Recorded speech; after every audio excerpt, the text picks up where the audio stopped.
In the 14th chapter of the book of Isaiah, in verse number 12, the author asks a question.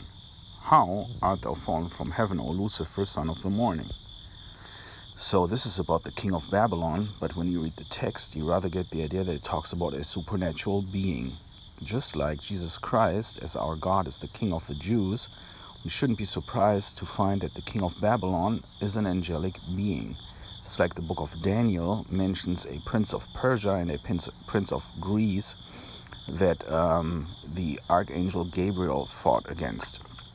So let's focus on Lucifer and see where this word comes from. So it actually comes from the Latin Vulgate, as you can read here in the text of the Old Testament, Lucifer. So it's a Latin translation that the King James Bible uses here and borrows from the Latin Vulgate. You can see this because in the Hebrew original, which is Hillel ben sun Shachar, and as you saw, this is dawn. So Hillel ben Shachar means shining one, because it comes from the word halal, to shine. So the word to shine becomes a noun, shining one. Now Lucifer, though, means light bearing or light carrying. So let's see a little bit further here if the word Lucifer is used elsewhere, and then we'll try to figure out if this translation is justified in Isaiah 14:12. So the only other instance where the word Lucifer is used is in 2 Peter 1:19, as you can see here. Lucifer. And we're going to read the text. We have the more firm prophetical word, whereunto you do well to attend, as to a light that shineth in a dark place until the day dawn. And then they translated this here, and the day star arise in your hearts. So it's not a consequent way of translating, as we're going to find out here when we look at 2 Peter 1:19. We have a more certain, the prophetic word, which well you do, taking heed as to a lamp shining in the dark place until this day shall have dawned, and here they say, morning star. So this is phosphoros. Let's analyze the word. Light bringing, because it comes from phos, light, and pharaoh, which means to bear, carry, bring forth.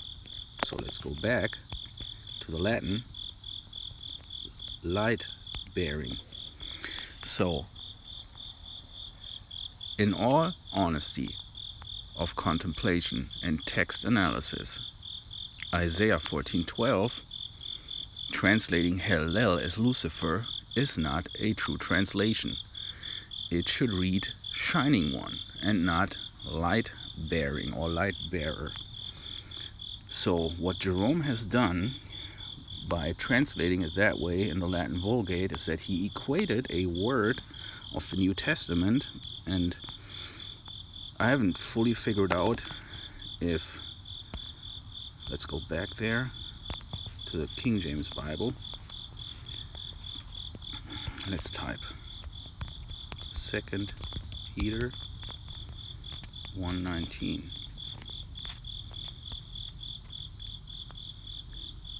So it's the day star, arise in your hearts. If this refers to Jesus, or if it just refers to the fact that the prophecies will come true and that this light will rise in our hearts when Jesus returns. However, no matter which way you turn it, if the King James Bible translators would have been honest, they would have had to translate this not as day star, but as Lucifer. But they didn't want to have somebody draw false conclusions and equate Lucifer, or the king of Babylon, with whatever this talks about, let's say Jesus.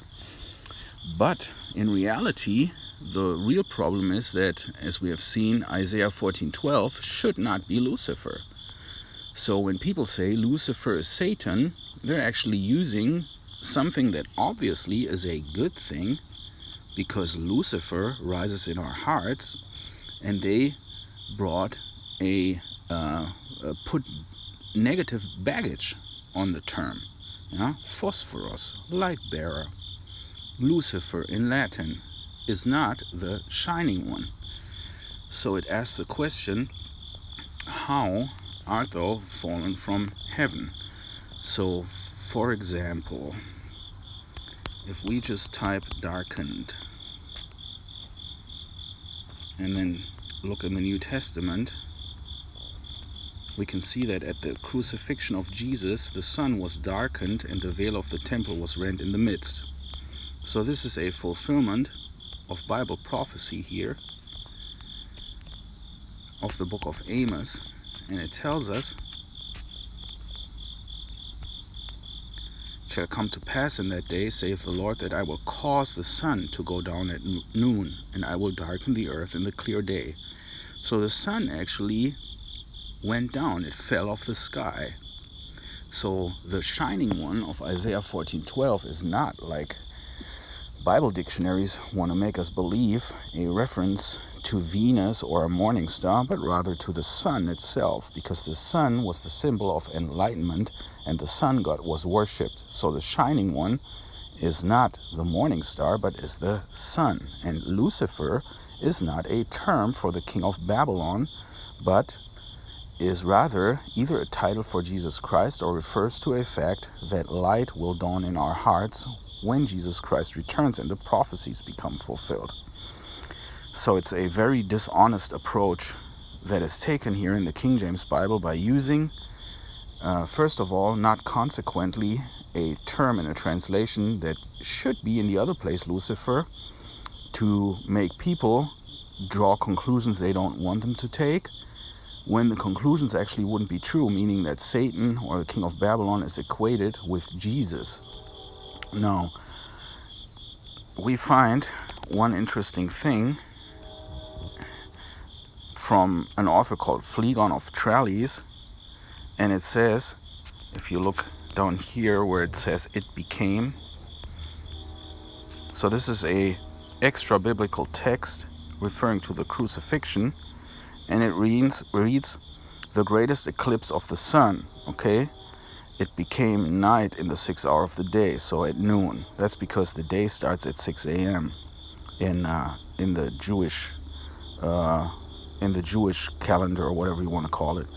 So that stars even appeared in the heavens. So the earthquake is also mentioned here, that many things were overturned in Nicaea. So clearly, connected with the extra biblical references, the sun fell out of the sky. Jesus also said, "I saw Satan fall as lightning from heaven." So this all plays together. This is the first part that we wanted to look at, just to show you that the term Lucifer does not refer to Satan, but is rather a term that refers to something positive. Now, on the other hand, the King James Bible uses this name,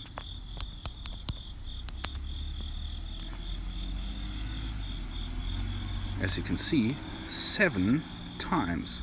Quite arbitrarily, it uses the word Jehovah. Okay, and here you see all the results for the tetragrammaton YHWH. So let's find out the etymology of the word Jehovah. So if we go back here to Bible Hub, and then we pick one of those references,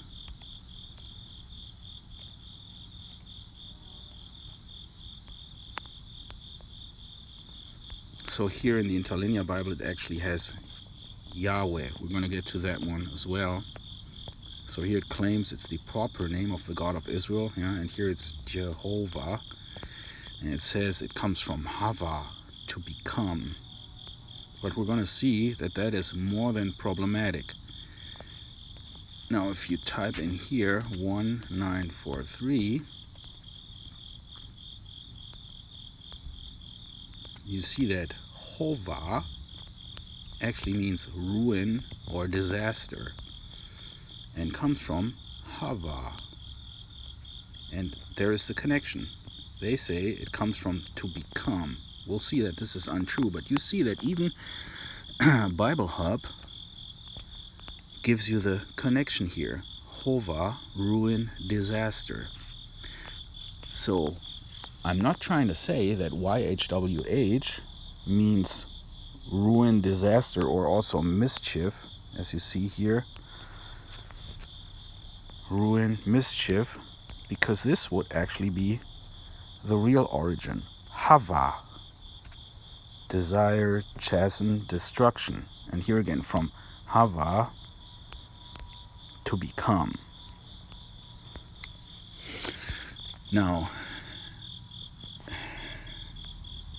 if, okay, what's the best approach here? If you type Raymond Martini, see, it already tells you Jehovah. So he was a Dominican monk, and he had a work called Pugio Fidei, and he was actually the one that first used this term Jehovah. You see, the Jehovah Witness even have an article on that. So this is where this name pops up first. Now we're going to go to the Encyclopedia Britannica 1911 on Jehovah. And it tells you it's a mispronunciation. That's how it starts out. You should read the whole thing. It was used by Catholics and Protestants in the 16th and 17th century. It's actually also used in Satanism. But it gets interesting once this talks about the etymology of this, both of these names, Jehovah and Yahweh, because we're being told that supposedly it means to become. So here it starts: a serious objection to this theory in every form is that the verb haya, to be, has no causative stem in Hebrew to express the ideas which these scholars find in the name Yahweh. So it means there cannot be made any connection. This assumption that Yahweh is derived from the verb to be, as seems to be implied in Exodus 3:14, is not, however, free from difficulty. So this is also because in Exodus 3:14 it doesn't say I am that I am, which is Ehe Asher Ehe, but it means I become that I become. So it's a future form, and we know that the Word became flesh. So God became a man, and this was the answer to to Moses' question: if the children of Israel ask me who sent them, tell them I shall be that I shall be. So tell them I shall be has sent you. So it's Ehe, the one that became, which is Jesus. So to be in the Hebrew of the Old Testament is not hava, as the derivation would require, but haya, and thus we are driven to the further assumption that hava belongs to an earlier stage of the language or some older speech of the forefathers of the Israelites. The hypothesis is not intrinsically improbable, and in Aramaic, a language closely related to Hebrew, to be actually is hava, but it should be noted that in adopting it, we admit that using the name Hebrew in historical sense, Yahweh is not a Hebrew name, and as so much as nowhere in the Old Testament outside of Exodus 3 is there slightest indication that the Israelites connected the name of their God with the idea of being in any sense. It may fairly be questioned whether, if the author of Exodus 3:14 intended to give an etymological interpretation of the name Yahweh. So actually, let's flip back here. Actually, if you type Wilhelm Gesenius, you will see that this was a German Orientalist, Lutheran, and Bible critic. He is credited, among other things, with the reconstructed pronunciation of the Tetragrammaton, Yahweh. So this guy, who lived 1786 through 1842, is actually responsible for the name Yahweh. It didn't exist before that. It's a reconstruction by a Bible critic. So now you know where Jehovah, Lucifer, and Yahweh come from. So let's flip back though here to the encyclopedia. A root, Hawa, is represented in Hebrew by the nouns hovak and kava, disaster, calamity, ruin. The primary meaning is probably sink down, fall, in which sense, common in Arabic, the verb appears in Job chapter 37:6 of snow falling to the earth. A Catholic commentator of the 16th century, Hieronymus ab Oleastro, seems to have been the first to connect the name Jehovah with Hovak, interpreting it contritio, sine, whatever. Adopting the same etymology, took it in a more general sense. Yahweh as El Shaddai meant destroyer. So expressed the nature of the terrible God whom he identified with Molech. So the derivation of Yahweh from Hava, and now here is important, is formally unimpeachable and is adopted by many recent scholars. The name is accordingly interpreted he who falls or causes rain or lightning to fall, storm god, which is Baal, or casts down his foes by his thunderballs. It is obvious that if the derivation be correct, the significance of the name, which in itself denotes only he falls or he fells, must be learned, if at all, from early Israelitish conceptions of the nature of Yahweh rather than from etymology. So, we know though from the Bible that there was somebody that fell from heaven as lightning. So the question is, why did the King James Bible translators put a name 7 times arbitrarily for YHWH? In all other instances they use Lord, so 7 times is the number of completeness. They put a name in there that has a formally unimpeachable meaning of Yah, which is actually derived from Haya, so being, eternally being, destruction, ruin, or mischief. So you're actually calling on God of mischief with Jehovah. And this name was invented by a Roman Catholic Dominican mystic in 1270, like I showed you. And the other one, Yahweh, means he falls and bears the idea of falling like lightning, or causes to fall as lightning. At the same time, I showed you that Lucifer should not be used in Isaiah 14 verse 12 for Hallel, because it means shining one. But it should be used in 2 Peter 1:19 for something positive.